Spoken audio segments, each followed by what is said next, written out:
Mexican variant है वो कितना खतरनाक है, इससे कितना सावधान रहने की जरूरत है, इस बाबत बातचीत करने के लिए हमारे खास मेहमान हमारे साथ जुड़े हुए हैं। आपको बता दें कि डॉक्टर एम वली हैं जो कि सीनियर डॉक्टर हैं, वो हमारे साथ जुड़ चुके हैं। डॉक्टर अनीता रमेश है जो कि सीनियर डॉक्टर हैं अपोलो हॉस्पिटल की, वो भी हमारे साथ जुड़ी है। बहुत बहुत स्वागत है आप दोनों का।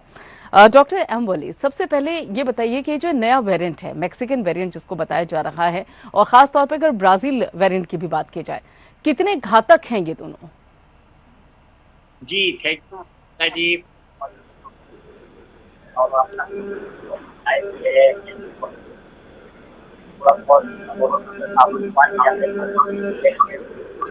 ठीक है, आपकी आवाज ठीक से नहीं आ पा रही है डॉक्टर एम वली।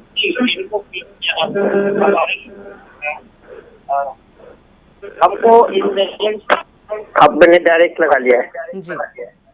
हमको इन वेरिएंट्स के पीछे पड़ना है और इनको हमको सब वेरिएंट्स को डायरेक्ट स्टडी करना है। और हमारे देश में मुझे बड़े गर्व के साथ ये कहते हुए अच्छा लग रहा है कि नेशनल इंस्टीट्यूट ऑफ वायरोलॉजी ने इस पे बहुत अच्छा काम कर रहा है और पहले से ही कर रहा है और आगे भी बहुत सावधानियों के साथ इस पे काम कर रहा है।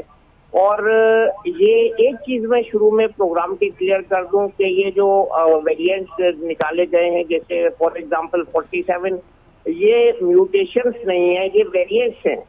और ये वेरिएंट्स जो हैं वेरिएंट्स ऑफ कंसर्न है जिसकी हमको बात करनी चाहिए। लेकिन ये 47 की जो बड़ी तादाद है, ये कोरोना वायरस के सीक्वेंस से जो स्टडी करते हैं, जीनोमिक स्टडी करते हैं, ये 47 का नंबर वहां से आया है जहाँ पे ये जीनोमिक सीक्वेंस स्टडी की गई है। तो वेरिएंट्स ऑफ कंसर्न जो WHO ने जिनके नाम रखे हैं, जैसे कि आपने भी बताया, डेल्टा वेरिएंट, बीटा वेरिएंट, ये मेन है, और एक अल्फा वेरिएंट भी कैंट में पता लगाया गया था। लेकिन आज हम जिस मैक्सिकन वेरिएंट की बात कर रहे हैं, वो मैक्सिको के करीब 52.5 जैसे कि आपने बताया, और करीब करीब 60% केसेस में ये वेरिएंट पाया गया है। और जो आपने बिल्कुल ठीक 4788 ये मैक्सिकन वेरिएंट है और इसकी स्टडी वहाँ के प्रोफेसर है बोलोग्ना यूनिवर्सिटी के प्रोफेसर फ्रेडरिक, उन्होंने की है।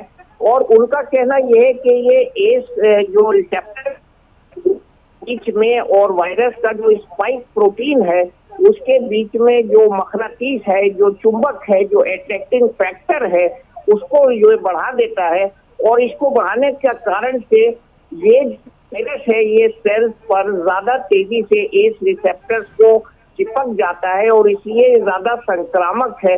और एक नई चीज इन वेरिएंट्स में देखने में ये भी आई है कि जो पेशेंट संक्रमित होते हैं उनको सिम्टम थोड़ा डिफरेंट होते हैं। हालांकि चूहों में एक सिम्टम नया पाया गया है कि वेट लॉस होता है न्यू वेरिएंट से, लेकिन अभी ह्यूमंस में इसकी पुष्टि नहीं हुई है। लेकिन बार बार नए वेरिएंट्स का आना इस बात का सबूत है कि कोरोना अपने जो है रूप बदल रहा है। प्रधानमंत्री जी ने भी इसको बहरूपिया वायरस कहा है। तो आपकी चिंता और ये सब लोगों की चिंता जो है और हमारे साइंटिस्ट की चिंता बिल्कुल जायज है। और हमको इन वायरस से बचने का एकमात्र उपाय वैक्सीन है। और मैं ये कहना चाहूंगा वेरी प्राउडली कि इंडियन कोवैक्सीन भी इन वेरिएंट्स के खिलाफ काम कर रहा है और ऐसा कोई सबूत नहीं है कि ये एस्केप इन नए वेरिएंट्स ऑफ कंसर्न से दिया, except 1 or 2 studies which are not very strong for AstraZeneca vaccine. तो मुझे ओवरऑल ये कहते हुए अच्छा लग रहा है कि अभी तक हमारे पास ऐसा कोई सबूत नहीं है जिससे ये पता लगे कि ये वेरिएंट्स ऑफ कंसर्न जो हैं, इस पे हालांकि स्टडी और हो रही हैं, उसमें वैक्सीन काम नहीं कर रहा है, ऐसा कहना सही नहीं होगा। और यही मास्क के साथ इससे बचने का एक बड़ा उपाय है और हमको सेव करने का, इससे बचाने का बड़ा उपाय है। और एक और बता दूं मैं, ये जो B11282 ICMR ने भी एक और वैक्सीन के बारे में बताया जिसकी स्टडी अभी पब्लिश नहीं हुई है, तो वो भी हमको आने वाले दिनों में शायद देखने को मिलेगा। ठीक है, ठीक है डॉक्टर एम वली, आखिर ये जो वैक्सीनेशन को लेकर बात की जा रही है, एक बड़ा कॉमन सा सवाल है। जो लोग वैक्सीनेशन चाहते हैं करवाना, लेकिन अगर उनके साथ देखा जाए उनको हार्ट की परेशानी है या सांस लेने की परेशानी है, अस्थमा की समस्या है या डायबिटिक है, तो क्या ऐसों के लिए भी, ऐसे जो मरीज हैं उनके लिए भी पूरी तरीके से जो वैक्सीन है वो सुरक्षित है? और खासतौर पर अगर इस मैक्सिकन वेरिएंट की बात की जाए, हालांकि पुष्टि नहीं हुई है किसी भी भारतीय नागरिक में, लेकिन फिर भी इसके लक्षण क्या हो सकते हैं और उसकी पहचान कैसे करें? देखिए, मैंने अभी बताया कि ये मैं पहले दूसरे भाग का आपका उत्तर दे रहा हूँ कि लक्षण को पहचानना और लक्षण को डिफरेंस के साथ देखना, ये हमारा एम कतई नहीं होता है इसमें। एक वेरिएंट में हमको जो मैक्सिकन वेरिएंट है उसमें चूहों पर एक स्टडी की गई है जिसमें रैपिड वेट लॉस के बारे में बताया गया। लेकिन यहाँ मैं आपको एक अपना तजर्बा बता दूं, हालांकि हम साइंटिस्ट जो है अपने तजर्बों को थोड़ा दूर रखते हैं। मैं जब नवंबर के आखिर में 2020 के एडमिट हुआ हूँ, तो मेरा वेट बहुत तेजी से कम हुआ है आईसीयू में, और मैं 5 हफ्ते आईसीयू में रहा हूँ और I was reduce to about 30% of my muscle mass got lost. तो मुझको ये बताया गया कि ये ऑटोफेजी की फिनोमेना इस वायरस में हो सकती है और जिसकी वजह से तेजी से वजन कम होता है, हम अपना ही बॉडी को खुद वायरस खाने लगता है, इसको ऑटो कैनिबलिज्म भी कहते हैं। तो ये कुछ एडिशनल सिम्टम मुझको खुद महसूस हुआ, इसलिए मैं यहाँ इसको मेंशन कर रहा हूँ। लेकिन और डिफरेंट कोई खास सिम्टम्स नहीं हम कह सकते जिसकी बेसिस पे हम लाइन ड्रॉ कर लें।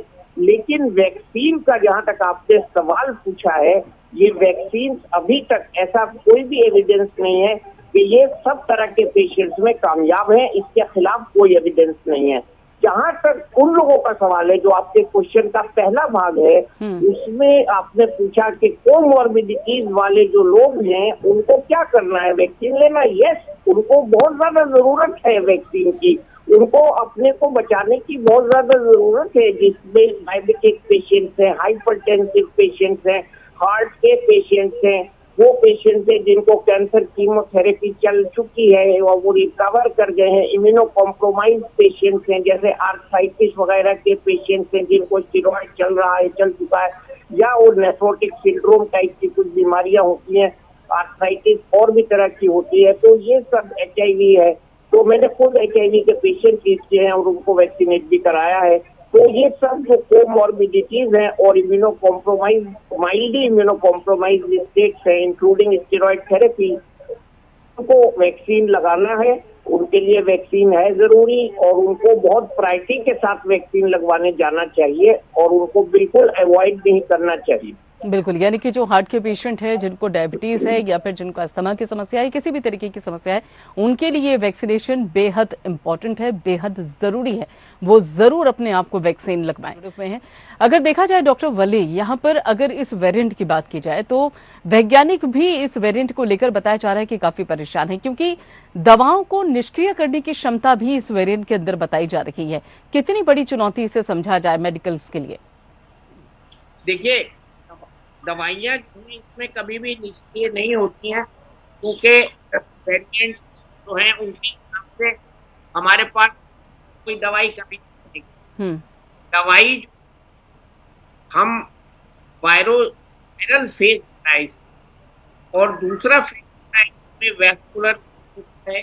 तो जब शुरू का फेज है वायरल है, उसमें ऐसी खास दवा नहीं है जिस हम यकीन के साथ कह सके कि ये इसकी दवा है। तो हमने सुने हैं पेमिफ्लू, रेमडेसिविर, उन सब आधिकारिक पर इस लिस्ट में नहीं आ गया है। दूसरा आयुर्वेद की दवा थी जो हम देते थे, स्वास्थ्य मंत्रालय ने उसके लिए भी अभी रोक लगा दी है। तो अभी हमारे पास ये कोई दवा के बारे में हम कहते हैं ये दवाएं पहले और अब कामयाब नहीं। हमको वायरस मल्टीप्लिकेशन के ऐसी कोई दवाई है, लेकिन लेकर के जो कॉम्प्लिकेशंस होते हैं तो हमारे पास अभी जो मोनोक्लोनल एंटीबॉडी को बात हुई है वो बहुत अच्छा डेवलपमेंट है और इस तरह के वायरस पे काम।